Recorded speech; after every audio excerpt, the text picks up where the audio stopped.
Today on the Autism Channel World News, Francisco Urena tells us why hiring people with autism is good business. And Carl Nubile joins us to talk about why we pick the stories we do. I'm Nancy Quinones, and this is the Autism Channel World News for Thursday, January 22nd, 2015.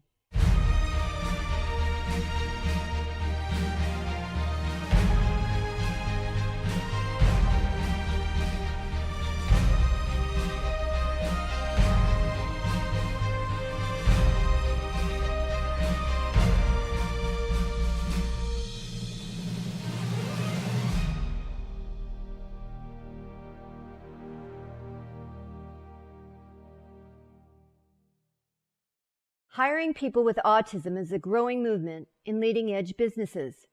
Francisco Urena has the details. 8 years ago, Walgreens opened a distribution center in Anderson, South Carolina.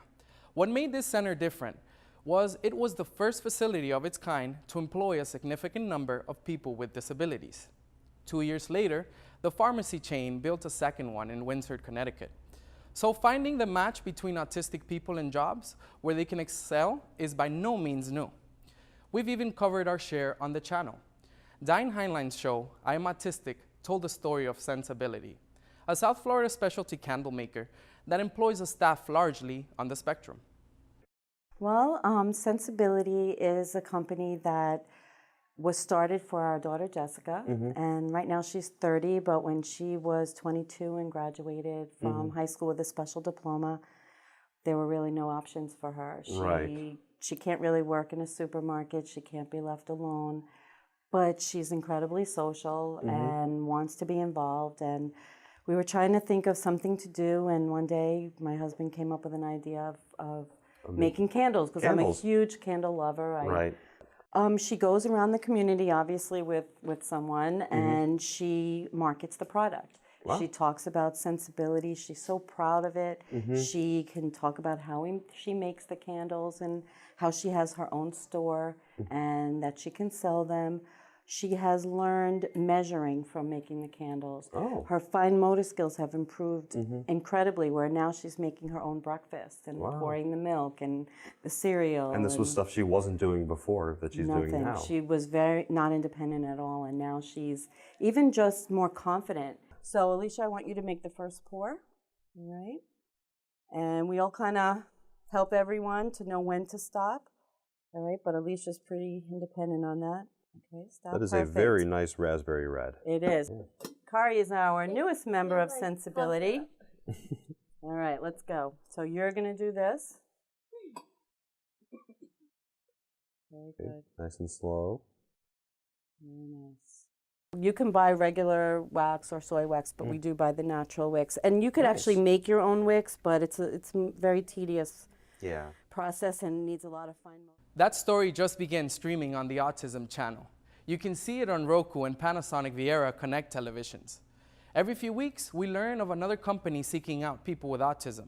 The German software company, SAP, made news last month when it announced it hoped autistic people would soon be 1% of a 64,000-person workforce. And the icing on the cake, the National News, a commercial bakery in Evanston, Illinois, made when the Chicago Tribune did a story about them. The Trib did a major feature piece on its 10,000 square foot operation that accepts people as interns and trains them to pack and process its baked goods. And here at the Autism Channel, we're doing it too. In fact, this piece is being edited by someone on the spectrum. I'm Francisco Urena. When we return, Carl Nubile has a special report on why you need a sharp eye to separate the fact from fluff in some scientific research papers. Stay with us.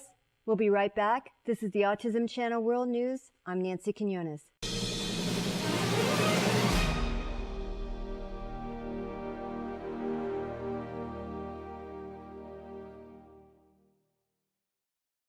This is the Autism Channel. I'm Temple Grandin, Professor of Animal Science at Colorado State University.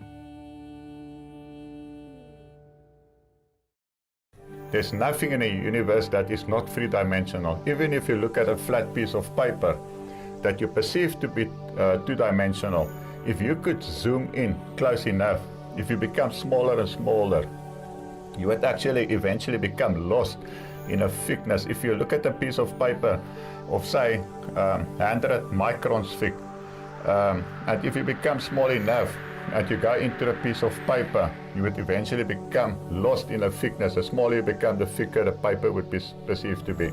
If you go down to the micro level, to a Planck unit, which is perceived to be the smallest unit of measurement possible, or duration of time possible.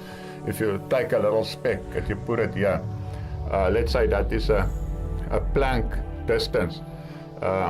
If I come from this side and I had a microscope that could actually zoom in so small, and I look at it from this side, you could come from another side and also zoom into that little spot within this point of space. Somebody from all directions. So at the end of the day, everyone will be able to see that little speck from all directions. So that would make it a three-dimensional object.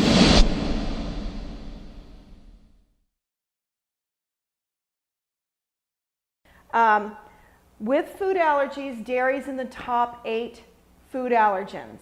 And so, fortunately, nowadays we have a myriad of different choices besides cow's dairy yogurts.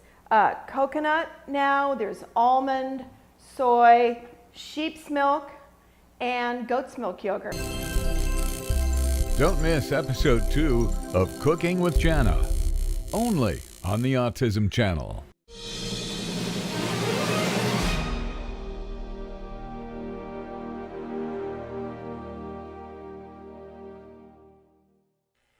Carl Nubile joins us with a look at why we report the stories we do.